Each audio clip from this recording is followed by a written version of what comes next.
Learning goals. Welcome to this learning session on simplifying algebraic expressions with indices.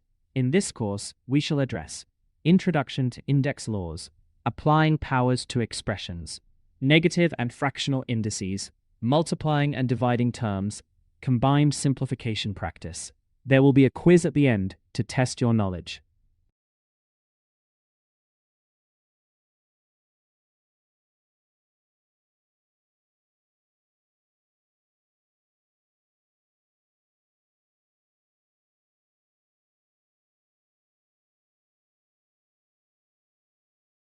The three core index laws govern multiplication, division, and raising a power to another power.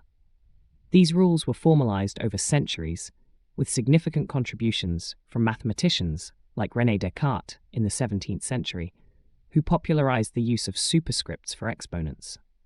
Mastering these foundational rules allows for the simplification of expressions that would otherwise be cumbersome.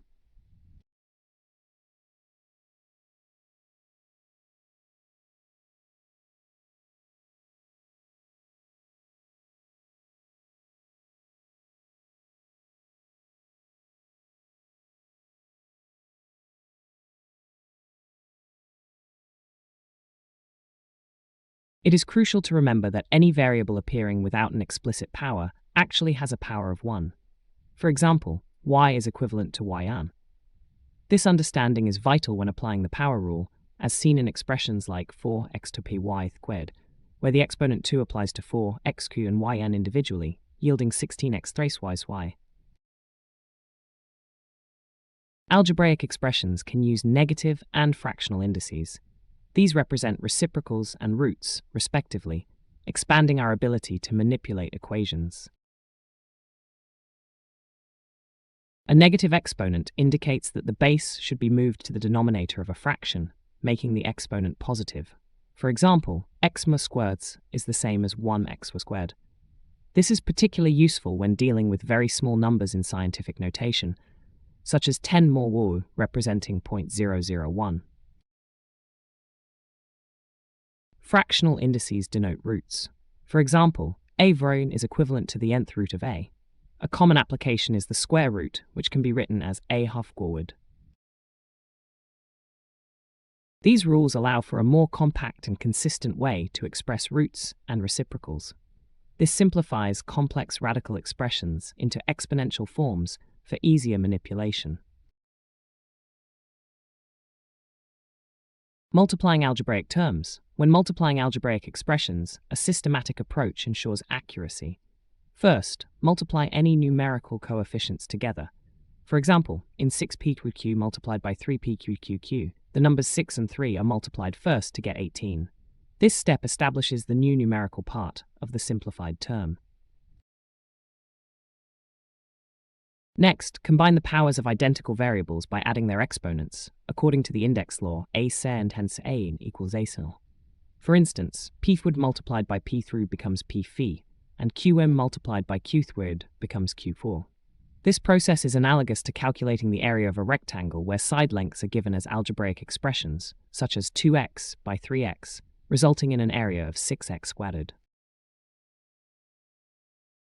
Dividing algebraic terms. Dividing algebraic expressions also follows a clear sequence of steps. Begin by dividing the numerical coefficients. For example, when dividing 12a b by 3a b squared, the numbers 12 and 3 are divided first, yielding 4.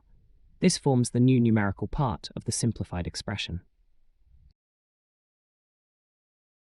Subsequently, apply the index law a equals a minus n to each identical variable by subtracting the exponent of the denominator from the exponent of the numerator. So a swan divided by a becomes a5, and b divided by b becomes b1. This method is crucial for simplifying rational expressions and is often used in physics to simplify units, such as dividing meters per second by seconds to get meters per second squared. Combined simplification practice. Simplifying complex algebraic expressions often requires applying multiple index laws in sequence. This involves identifying the appropriate rule for each part of the expression, whether it's multiplication, division, or raising a power to another power. A common strategy is to simplify within brackets first, then handle multiplication and division, and finally combine like terms. For example, simplifying an expression like 4y² times 3y seats plus 6y involves first multiplying the terms in the numerator, then dividing the result by the denominator. This systematic approach ensures that all parts of the expression are correctly processed, leading to the most simplified form. Proficiency in these combined operations is crucial for solving equations and working with functions in higher mathematics and engineering applications.